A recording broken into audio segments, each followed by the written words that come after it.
हरे कृष्णा। ओम नमः शिवाय। कल हमने कथा में बात करी थी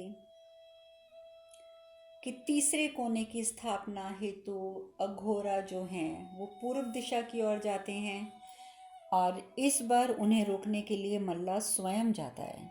उसके मन में यही आता है कि इस बार मैं स्वयं प्रयास करूंगा और रोकूंगा। वहीं दूसरी ओर कैलाश पर हवन होता है और कल हमने माता के 3 स्वरूपों की बात कर ली थी। हमने 3 स्वरूपों की बात करी थी। माता का पहला स्वरूप माता शैलपुत्री, फिर हमने दूसरे स्वरूप की चर्चा की माता ब्रह्मचारिणी और हमने तीसरे स्वरूप की चर्चा की माता चंद्रघंटा।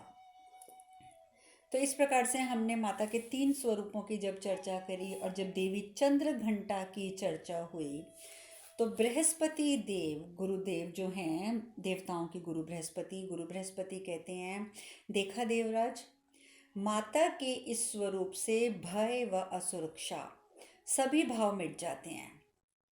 लेकिन देवराज, ये क्या, तीसरे दिवस की माँ चंद्रघंटा की कथा सुनने के बाद भी आपके मुख पर भय का जो भाव है वो मुझे नजर आ रहे हैं। तो क्या कथा सुनकर आपके ऊपर बिल्कुल भी असर नहीं हुआ? इंद्रदेव कहते हैं कि मुझ पर कथा का असर क्या होगा गुरुदेव, आप जानते हैं वो एक विशाल काय दानव है और मुझे लग रहा है कि मुझे अघोरा की सहायता के लिए कुछ न कुछ करना चाहिए। गुरु बृहस्पति को बहुत क्रोध आता है। गुरु बृहस्पति कहते हैं कि मैं यहाँ भय असुरक्षा की मुक्ति की बात कर रहा हूँ और आप हैं कि भय और असुरक्षा से बाहर ही नहीं निकलना चाहते। आपको नहीं मालूम कि अघोरा कौन है और अघोरा किस प्रकार से कार्य कर रहा है? आप चाहते क्या हैं इन देवराज, आप ये बताइए। तो देवराज इस बात का कोई जवाब नहीं देते। गुरु बृहस्पति कहते हैं कि मैं कैलाश के लिए प्रस्थान कर रहा हूँ और यज्ञ में सम्मिलित होना मुझे लगता है कि मेरे लिए सौभाग्य की बात होगी। और वैसे आपके लिए भी इंद्रदेव, मेरा एक ही सुझाव है कि आप योजनाएं बनाने से बेहतर होगा कि माँ की उपासना में सम्मिलित हो जाएं, क्योंकि आपकी योजनाएं फलदायी नहीं होंगी, लेकिन यदि आप यज्ञ में सम्मिलित हो जाते हो तो फिर भी शायद आपको कुछ फल की प्राप्ति हो जाए। अन्यथा इतना याद रखिएगा देवराज कि जिस महान प्रक्रिया में आप हस्तक्षेप करने का प्रयास कर रहे हैं ना, वो आपको सिर्फ आपकी नगण्यता का परिचय करवाएगी, नगण्यता का। देखिए, गुरु बृहस्पति तो जानते हैं, समझते हैं कि अघोरा कौन है, महादेव का स्वरूप है, इसीलिए उसे ना तो किसी की सहायता की आवश्यकता है और ना ही उसकी सहायता कोई कर सकता है, क्योंकि वो सक्षम है हर कार्य के लिए। इसीलिए उन्होंने इंद्रदेव को सचेत किया कि यदि आप इतनी महान प्रक्रिया में हस्तक्षेप करने का प्रयास करेंगे ना, तो ये प्रयास आपको सिर्फ आपकी नगण्यता बताएगा कि आप कितने नगण्य हैं, आप कितने छोटे हैं। सिर्फ ये एहसास होगा आपको और आगे आपकी इच्छा, आपको आना है, आप आइए, मैं वहाँ पर उपासना में सम्मिलित होने के लिए जा रहा हूँ। और गुरु बृहस्पति वहाँ से प्रस्थान कर जाते हैं। और उधर दूसरी ओर अघोरा जो पशु दानव के साथ, जो मैंने आपको बताया था कि पशु दानव भी वहाँ पर पहुँच जाता है और पशु दानव जो है वो भी वहाँ पर स्थापना के लिए पहुँच जाता है और वहीं दूसरी ओर अघोरा भी पहुँच जाते हैं। पशु दानव का कार्य क्या है कि स्थापना को नहीं होने देना, उस मूर्ति को स्थापित नहीं होने देना जहाँ पे कि तीसरा कोना स्थापित हो जाएगा यंत्र का। और वहीं अघोरा का कार्य है वहाँ पर तीसरे कोने की और मूर्ति की स्थापना करना। अब भयंकर पशु दानव जो है वो वहाँ पर पहुँच जाता है और कह देता है कि अब तो अघोरा के लिए ये, अब उसकी मृत्यु का समय आ गया है। अब अघोरा उधर से वो भी पहुँच चुका है, इधर से वो दोनों पहुँच रहे हैं। वहीं कैलाश पर तृतीय दिवस की जब पूरी हवन की जो समाप्ति होती है, उस हवन की समाप्ति के बाद जैसे देवी चंद्रघंटा के तीसरे स्वरूप का वर्णन हुआ, उस हवन की समाप्ति के बाद सप्त ऋषि जो हैं वो महादेव से प्रार्थना करते हैं कि प्रभु, हम कैलाश पर उपस्थित हैं और आपका हमें साथ प्राप्त है और ज्ञान सभा ना हो तो ये तो बहुत ज़रूरी है। प्रभु, हम आपसे यही अनुरोध करते हैं कि आज का हवन पूर्ण हुआ, तीसरे दिन का, अब आप थोड़ी देर के लिए ज्ञान सभा में आ जाइए और हमें थोड़ा और ज्ञान दीजिए। कश्यप ऋषि कहते हैं कि प्रभु, यदि आपकी अनुमति हो तो आज मैं ज्ञान सभा से पूर्व, शुरू होने से पूर्व आपसे एक प्रश्न करना चाहता हूँ। तो महादेव कहते हैं बिल्कुल अवश्य करिए, क्योंकि यही हमारे आज ज्ञान सभा में चर्चा का विषय रहेगा। आप अपना प्रश्न पूछिए, क्योंकि ऋषि कश्यप, ये आप सबको ज्ञात होना चाहिए कि जहाँ प्रश्न नहीं वहाँ जिज्ञासा नहीं, और जहाँ जिज्ञासा नहीं वहाँ ज्ञान की वृद्धि नहीं हो सकती। तो यानी कि प्रश्न तो बहुत ही ज़्यादा आवश्यक हैं। तो इसीलिए आप प्रश्न पूछिए, मैं निसंकोच होकर पूछिए, आपको उत्तर अवश्य प्राप्त होगा। तो ऋषि कश्यप हाथ जोड़कर कहते हैं कि प्रभु, आप तो सर्वोपरि हैं, त्रिकालदर्शी हैं।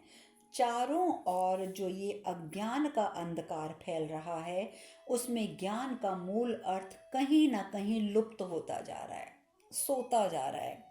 मेरा आपसे विनम्र निवेदन है प्रभु कि किसी अन्य विषय पर चर्चा शुरू करने से पूर्व हमारे और इस समस्त संसार के कल्याण और मार्गदर्शन हेतु आप ज्ञान की मूल परिभाषा से हमें एक बार पुनः अवगत कराएं। ज्ञान क्या है, इस विषय पर अनेकों बार चर्चा हो चुकी है प्रभु, परंतु हम चाहते हैं कि पुनः इस विषय पर आप चर्चा करें और ज्ञान की मूल परिभाषा से हमें परिचित करवाएं। महादेव कहते हैं, ऋषि कश्यप, ज्ञान और अज्ञान की मूल परिभाषा को पूर्ण रूप से समझने के लिए ज्ञान और अज्ञान की विशेषताओं का स्मरण करना आवश्यक नहीं है, कदापि आवश्यक नहीं है। जिसके कारण स्वार्थ, विनाश, क्रूरता, अशांति और भय में वृद्धि हो, वो अज्ञान है। देखिए कितनी सरल परिभाषा हमें महादेव बताते हैं कि जिस भी कार्य से, जिस भी बात से व्यक्ति को अंदर स्वार्थ की भावना आए और विनाश की भावना आए, क्रूरता की भावना आए, अशांति और भय की भावना आए, तो इसका सीधा साधा अर्थ है कि वो व्यक्ति अज्ञान की ओर अग्रसर है। किंतु जो कार्य, जो चीज़ें, जो बातें एक व्यक्ति को उदार बनाए, निर्भीक बनाए, सहनशील और विनम्र बनाए, वो ज्ञान है। तो हमें समझ जाना चाहिए कि यदि एक व्यक्ति के अंदर इस प्रकार की भावनाएं आ रही हैं, अर्थात वो अज्ञान की ओर अग्रसर हो रहा है, और यहीं दूसरी ओर अगर एक व्यक्ति में उदारता, निर्भीकता, सहनशीलता, विनम्रता आ रही है, तो वो ज्ञान की ओर अग्रसर हो रहा है। अज्ञान की शक्तियां हमेशा दुरुपयोग करने के लिए प्रेरित करती हैं। अज्ञान की शक्तियां जो होंगी वो हमेशा हमें कहेंगी कि ये तुम्हें चीज़ की प्राप्ति हो गई है ना, चलो इसका दुरुपयोग करो। देखिए ये कैसे आप समझेंगे, अगर एक व्यक्ति को भगवान की आराधना करके शक्ति की प्राप्ति होती है, एक वरदान की प्राप्ति होती है, एक शक्ति की प्राप्ति होती है, तो वो शक्ति प्राप्त करने के बाद वो किस राह का चयन करता है, कौन सा विकल्प चुनता है। वो उस शक्ति से करोड़ों मनुष्यों का भला भी कर सकता है और वो उस शक्ति से करोड़ों मनुष्यों का विनाश भी कर सकता है। तो वो व्यक्ति अगर विनाश का चयन करता है तो अर्थात वो अज्ञानी है, और वहीं शक्ति प्राप्त करने के वो सोचता है कि मैं संसार का कल्याण कर दूं, तो अर्थात वो ज्ञानी है। यानी कि ज्ञानी अज्ञानी की परिभाषा वहाँ पर आकर खत्म हो जाती है कि व्यक्ति के अंदर भाव कौन से उत्पन्न हो रहे हैं। तो जो जो भाव प्रभु ने बताए कि यदि मन में विनाश, क्रूरता, स्वार्थ, अशांति, भय, ये सब कुछ आता है, तो अर्थात एक व्यक्ति जो है वो अज्ञानी है। और वहीं अगर शक्ति प्राप्त करने के बाद व्यक्ति में उदार, निर्भीकता, सहनशीलता, विनम्रता आती है, तो यानी कि वो व्यक्ति ज्ञानी है। तो महादेव ने इस प्रकार से बताया कि शक्तियों को, अपने सामर्थ्य को वो किस प्रकार से इस्तेमाल करता है, किस प्रकार का चयन करता है, वो व्यक्ति को ज्ञानी और अज्ञानी बनाता है। तो यहाँ पर महादेव ने ये बात स्पष्ट कर दी कि अज्ञान की शक्तियाँ जो हैं वो दुरुपयोग करने के लिए हमें प्रेरित करती हैं, किंतु जो शक्तियाँ और अपने सामर्थ्य के प्रति, जो अपनी शक्तियों और अपने सामर्थ्य के प्रति अपने उत्तरदायित्व को समझे, जो न केवल अपने अपितु अपने से पहले संसार के उद्धार को समझे, संसार के उद्धार हेतु वो प्रोत्साहित करें जो चीज़ें, अर्थात कि वो ज्ञान है। शक्ति वही है, अगर वो हम आपको दुरुपयोग की ओर प्रेरित करती है तो अर्थात वो अज्ञान है, और यदि वो आपको अपने से पूर्व औरों की के उद्धार के लिए प्रेरित करती है तो अर्थात वो ज्ञान है। शक्ति तो देखिए एक ही है।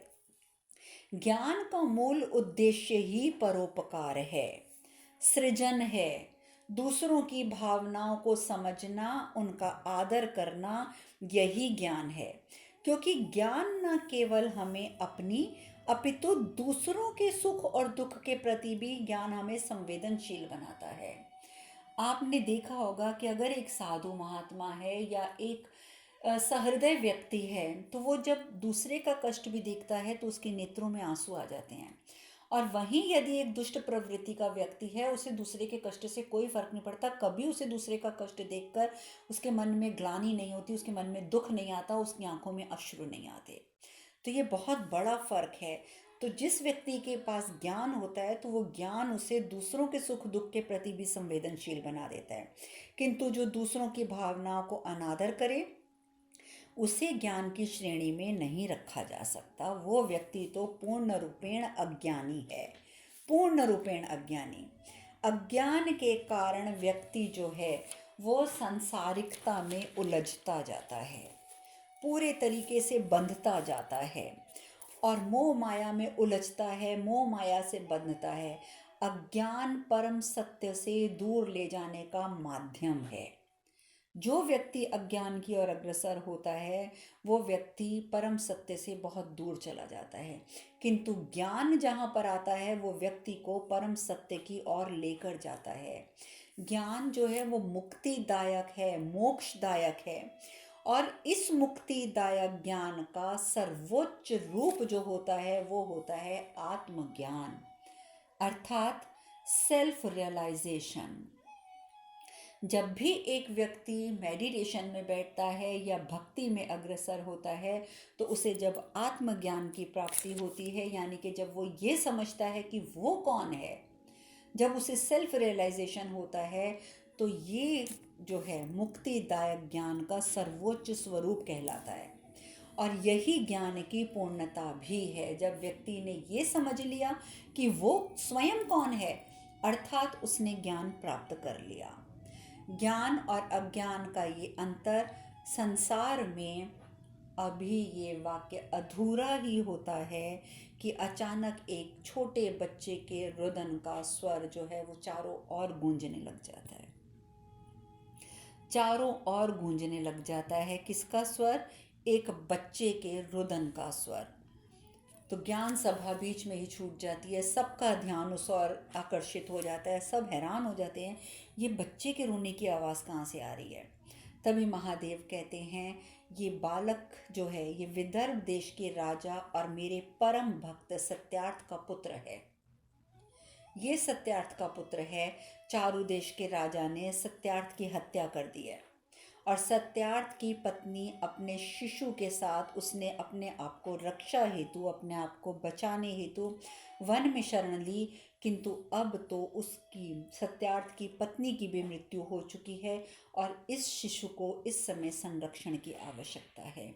जो आप सबको ये रुदन सुनाई दे रहा है ज्ञान सभा में शिशु का, ये जो रुदन है ये सत्यार्थ के पुत्र का रुदन है।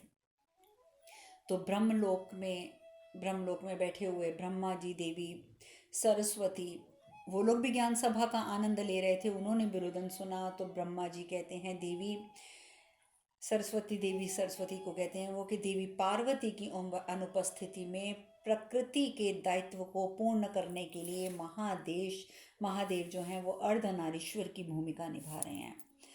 तभी जो ये बच्चे का रुदन है, इस रुदन को सुनकर उसके संरक्षण प्रदान करने की जो प्रक्रिया होनी थी वो देवी पार्वती की थी, क्योंकि ये प्रक्रिया देवी प्रकृति की होती है।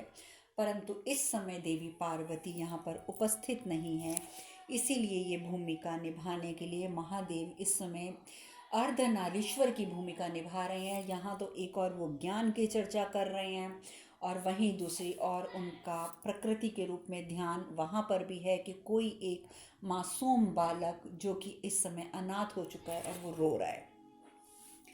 महादेव तुरंत वहाँ पर उपस्थित होते हैं ज्ञान सभा से उठकर और उस बच्चे को उठा लेते हैं। उस बच्चे को उठाते हैं, उस बच्चे को बोलते हैं कि इस जीवन काल में अनेक उपलब्धियां तुम्हारी प्रतीक्षा कर रही हैं पुत्र। बहुत सी ऐसी उपलब्धियां हैं जो तुम्हें प्राप्त करनी है, क्योंकि तुम एक बहुत पराक्रमी इंसान बनोगे। और तुम कभी ये मत समझना कि तुम्हारे माता पिता नहीं हैं। वो उस छोटे से नवजात शिशु को कह रहे हैं महादेव। महादेव कहते हैं कि पार्वती और मैं सदैव तुम्हारा ध्यान रखेंगे। और उसी समय वो कुश की एक छोटी सी शैया वहाँ पर बनाते हैं और उस पर उस बालक को लिटाकर उसके माथे पर हाथ रखकर उसे आशीर्वाद देते हैं और उस कुश की शैया को पेड़ की छाया में रख देते हैं और बालक को उसमें लिटा देते हैं और साथ ही कहते हैं कि शीघ्र ही तुम्हारा कल्याण होगा, शीघ्र ही तुम्हारा कल्याण होगा। और वहाँ से महादेव प्रस्थान कर जाते हैं, स्थान कर जाते हैं, स्थान कर जाते हैं। इस प्रकार से बच्चे को आशीर्वाद देकर महादेव वहाँ से प्रस्थान करते हैं। तभी एक साध्वी स्त्री जिसने कि तपस्विनी का भेष था जिसका, वो अपने पुत्र के साथ वहाँ से गुजरती है और देखती है कि वहाँ पर एक मासूम बालक छोटी सी शैया पर लेटा हुआ है। तो कहती है, हे भगवान, कौन इस वन में अपनी संतान को छोड़ गया है? कौन छोड़ गया है? किसका पुत्र है ये? अभी वो इसी विचार में खोई होती है कि महादेव वहाँ पर सन्यासी के भेष में उपस्थित होते हैं और वहाँ आकर बोलते हैं, उस स्त्री के पास आकर बोलते हैं, क्या देख रही हो देवी? तो वह स्त्री कहती है कि आप जानते हैं कि ये बालक कौन है, इसे कौन यहाँ छोड़ गया है? महादेव कहते हैं, हाँ मैं जानता हूँ, ये बालक राजा सत्यार्थ का पुत्र है। इसके माता पिता देह त्याग चुके हैं। अब देवी आप ये समझ लो कि तुम्हारा इसे पाना ईश्वर का संकेत है और अब तुम्हें इसका भरण पोषण करना होगा और इसे अपना पुत्र मानकर आप इसे अपने साथ ले जाओ। एक बात मैं और आपको बता देता हूँ देवी कि इस बालक के माध्यम से आपके कुल का सम्मान, सौभाग्य व प्रतिष्ठा में वृद्धि अवश्य होगी। ये मेरा आशीर्वाद भी है। ये सब बातें सुनकर स्त्री बहुत प्रसन्न हो जाती है, बालक को अपना लेती है और बल्कि वो तो ये भी कहती है कि इस बालक को उठाते ही मुझे पुनः मातृत्व की अनुभूति हो रही है। तो ये बालक जो मुझे पुनः मातृत्व का सुख दे रहा है, मेरे लिए वैसे भी इससे बड़ा सौभाग्य और क्या हो सकता है। मैं बहुत प्रसन्न हूँ और आज से ये बालक जो है मेरा बालक है। और महादेव का आशीर्वाद तो इस बालक को पहले ही प्राप्त हो चुका है। बाकी कुछ भाई बहनों ने मुझे ये भी कहा था कि अंधक की कथा जो है वो बीच में ही उसका अंत हो गया था। तो बीच में अंत इसलिए हो गया था क्योंकि अंधक जो है वो अब वो सुधर चुका है। अंधक अभी उसकी कथा मैंने इसीलिए विराम दे दिया है कि उसने जब क्षमा मांग ली, वो सुधर गया है, तो अभी तो उसके उद्धार की आवश्यकता ही नहीं है। तो इसलिए उसकी चर्चा हम आगे जाके कभी करेंगे, अभी उसकी चर्चा की आवश्यकता नहीं है। परंतु आज एक दूसरा बालक जिसका कि मैंने बताया कि सत्यार्थ का पुत्र, उसका आगमन हुआ है, लेकिन अभी वो बहुत छोटा बालक है, इसकी कथा भी आगे आएगी। वहीं दूसरी ओर मणि जो है, जो कि अपनी गुफा में बैठा हुआ है, लगातार हवन कर रहा है, वो बहुत विचलित होता है क्योंकि वो स्वप्न में देखता है कि माता यहाँ से चली गई है। और आप जानते हैं कि मणि बहुत ही विक्षिप्त है। उसके लिए तो बस माता माता माता माता माता माता माता माता सिर्फ 24 घंटे ये करना और ये एहसास रखना कि माता हमारे साथ उपस्थित है, वही उसके जीवन का लक्ष्य बना हुआ है।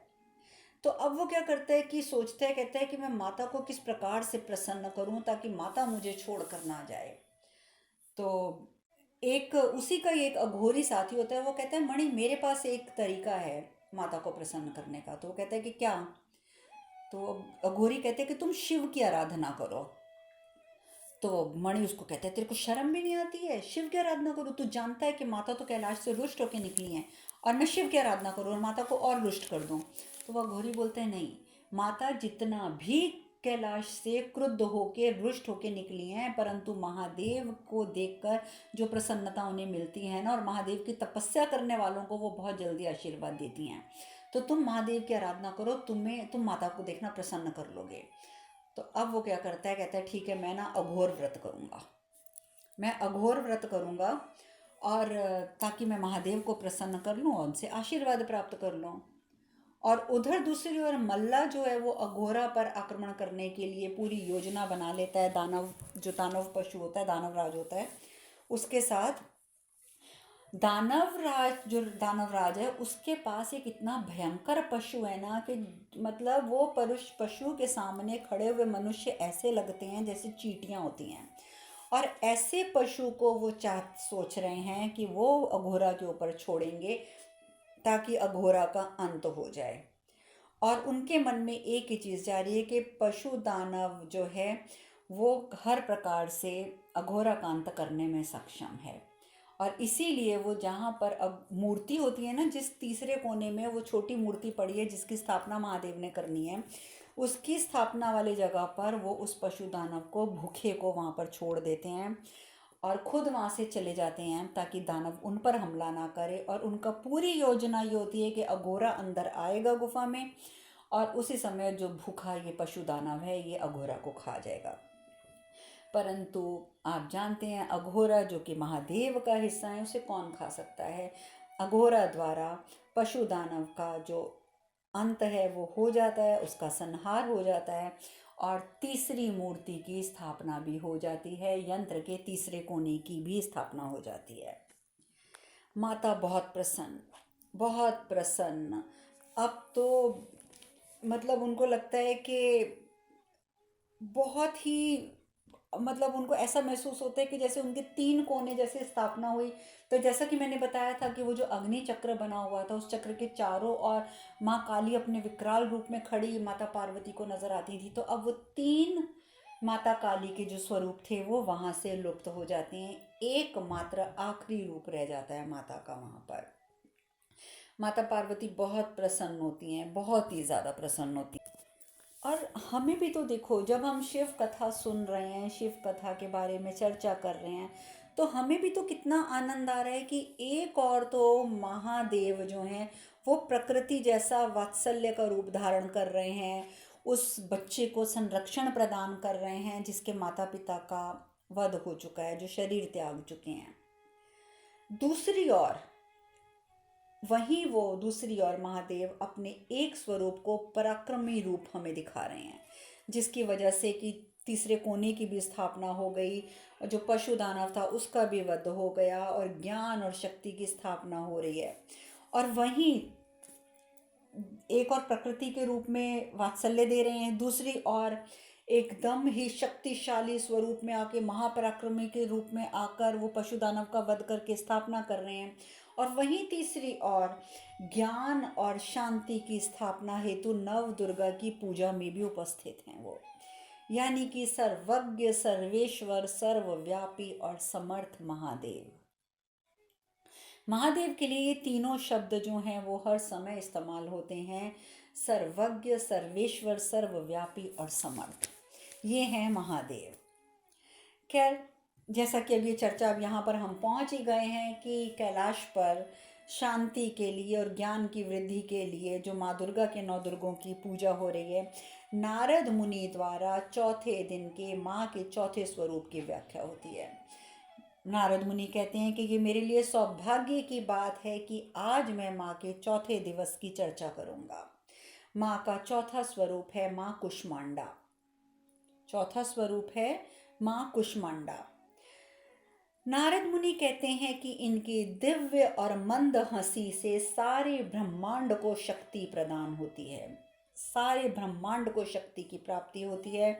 नवदुर्गा का चौथा स्वरूप माँ कुष्मांडा देवी। सूर्य मंडल के भीतरी लोक में इनका निवास माना जाता है। नवदुर्गा के इस चौथे स्वरूप के पूजन में, यानी कि चौथे दिन, उपासक का मन जो है वो अनाहत चक्र में स्थापित हो जाता है। अनाहत चक्र अर्थात हमारा हृदय चक्र, हमारा हार्ट चक्र, चौथे दिन व्यक्ति का मन जो है वो कहाँ जाकर केंद्रित हो जाता है? अनाहत चक्र में, हृदय चक्र में। कार्तिकेय जी, गणेश जी और समस्त ऋषि मुनि अपने नेत्र बंद करते हैं और अपने नेत्र बंद करके वो माँ कुष्मांडा के स्वरूप के दर्शन करते हैं। उनकी अष्टभुजाएं हैं। माँ कुष्मांडा की इस स्वरूप की अष्टभुजाएं हैं। कमंडल, धनुष बाण, कमल पुष्प, अमृत कलश, चक्र तथा गदा से सुसज्जित अष्टभुजाएं और आठवें हाथ में सिद्धियां तथा निधियां देने वाली जपमाला है। ये मैंने आपको 8 चीज़ें बता दी हैं जो माता के हाथ में हैं, परंतु जो उनका प्रमुख 8वां हाथ है उसमें उनके जपमाला होती है। जपमाला अर्थात हमें निधियां सिद्धियां प्राप्त करने के लिए जब हम जपमाला द्वारा जप करते हैं तो हमें इन सब चीज़ों की प्राप्ति होती है। इनका वाहन जो है वो सिंह है और इनकी भक्ति से आयु, यश, बल तथा आरोग्य में वृद्धि होती है। तो इस प्रकार से नारद मुनि के द्वारा माँ के चौथे स्वरूप यानी कि कुष्मांडा स्वरूप की व्याख्या की कथा पूर्ण होती है। वही मणि जो है वो अपना पूजन आरंभ कर देता है। अभी वो जैसे ही पूजन आरंभ करता ही है कि वहाँ पे मल्ला उपस्थित हो जाता है और वो असुर राज होता है जिसका जानवर था वो पशुपति, वो वहाँ पर उपस्थित हो जाता है। तो मणि बहुत प्रसन्न होता है। अरे भैया आप आ गए, अघोरा का वध करके आ गए, मेरे भैया आ गए, मेरे भैया आ गए, माता कहीं नहीं जाएगी। जो विक्षिप्त स्थिति में जिस प्रकार की उसकी बातें करने की नियति है वो उसी प्रकार की बातें करता है। मल्ला चुप रहता है। मणि जो अपने भाई की बहुत प्रशंसा करता है, मैं तो जानता था मेरे भैया जहाँ जाएंगे विजय होके आएंगे। लेकिन तभी पशुपति महाराज बीच में बोल पड़ते हैं, नहीं, ये सत्य नहीं है। सत्य तो ये है कि अघोरा अत्यंत शक्तिशाली है और उसने दानव को भी मार दिया है। उस पशु दानव को भी अघोरा ने मार दिया है। और ये बात सुनते ही मणि जो है वो धम्म से जमीन पर बैठ जाता है। लेकिन उसके बाद अचानक न जाने क्या उसके मन में आता है, क्रोध से उठता है, कोई बात नहीं, मैं दोबारा से इस व्रत का आयोजन करूँगा, मैं महाघोरा व्रत करूँगा, बलि दूंगा, माता को प्रसन्न करूँगा और इस बार बलि जाएगी। और ये कहते हुए अपना खड्ग उठाकर और महाराज पशुपति की ही हत्या कर देता है, उन्हीं का ही बलि चढ़ा देता है। क्योंकि जब वो विक्षिप्तता उसके ऊपर छाती है तो वो समझ नहीं पाता कि क्या करना है और क्या नहीं करना है। वहीं दूसरी ओर अघोरा आगे बढ़ता है। आगे बढ़ता है तो उसके सामने से 2 धनवान भागते हुए आ रहे होते हैं। उनको देखने से ही लगता है कि बहुत ही बड़े धनवान सेठ जैसे लोग होते हैं। आते उनके हाथ में 2 बड़ी बड़ी थालियां होती हैं उन धनवानों के हाथ में, जिसमें कीमती रत्न भरे होते हैं। आते ही महादेव की यानी कि अघोरा के समक्ष उपस्थित होते। अघोरा जी आप हमारा प्रणाम स्वीकार कीजिए। हमने बहुत सुना है आपके बारे में, हमने बहुत कुछ सुना है आपके बारे में, हम आपके बारे में इतना सुन चुके हैं, तो हम आपसे अपनी कुछ बातों की चर्चा करने आए हैं। देखिए अघोरा जी, हमारे पास सब कुछ है, फिर भी समस्याएं हैं कि खत्म ही नहीं होती हैं। कभी व्यापार में नुकसान हो जाता है, कभी हमारा स्वास्थ्य खराब हो जाता है, कभी निजी समस्याएं आ जाती हैं। देखिए अघोरा जी, हम आपके लिए अब अमूल्य रत्न लाए हैं, अमूल्य रत्न, आप इन्हें स्वीकार कीजिए। अघोरा दृष्टि डालते हैं, थाली में बहुत ही अमूल्य रत्न भरे होते हैं। अघोरा कहते हैं मुझे इनकी आवश्यकता नहीं है, मुझे इनकी कोई आवश्यकता नहीं है। तो वो धनवान जो होते हैं वो कहते हैं लेकिन ये भेंट हम आपके लिए लाए हैं, कृपया स्वीकार कीजिए और हमें आशीर्वाद दीजिए कि हमारे मन में आध्यात्मिक शक्तियों का विकास हो जाए, ताकि हमारे मन को शांति मिले, हमारी समस्याओं का हमें समाधान मिले। क्योंकि हमने सुना है कि इन आध्यात्मिक शक्तियों के द्वारा आप सदैव प्रसन्न रहते हैं, निरोगी रहते हैं, निश्चिंत रहते हैं, निर्भय रहते हैं। तो कृपया आप अपना हाथ हमारे सर पर रख दीजिए ना, हमारा भी कल्याण हो जाएगा, हमारा भी कल्याण कीजिए और ये भेंट स्वीकार कीजिए। अघोरा कहते हैं कि आशीर्वाद देने से क्या होगा, आशीर्वाद देने से तुम्हें क्या प्राप्त हो जाएगा। तो धनवान कहते हैं अरे क्यों प्राप्त नहीं होगा, आपका आशीर्वाद अगर हमें मिलेगा, आप हमें आशीर्वाद देकर हमें आप अपने जैसा बना सकेंगे। जैसे ही आप आशीर्वाद देंगे तो हम आपके जैसे बन जाएंगे, और जब हम आपके जैसे बन जाएंगे तो फिर किसी भी परिस्थिति का सामना करना पड़े तो हम में उतना सामर्थ्य होगा कि हम परिस्थितियों का सामना कर लेंगे, और हमें कोई भी भय कष्ट कुछ भी नहीं होगा। कभी भी हमें कोई भी तकलीफ नहीं होगी। अघोरा मुस्कुरा देते हैं। अब अघोरा आगे क्या जवाब देते हैं, ये चर्चा हम करेंगे कल। आज हम कथा में यहीं विश्राम लेते हैं। हरे कृष्ण कृष्ण कृष्ण हरे हरे, हरे राम राम राम हरे हरे। आप सब खुश रहें, सुखी रहें, स्वस्थ रहें। हरे कृष्णा। ओम नमः शिवाय, ओम नमः शिवाय, ओम नमः शिवाय, शिवाय शिवाय।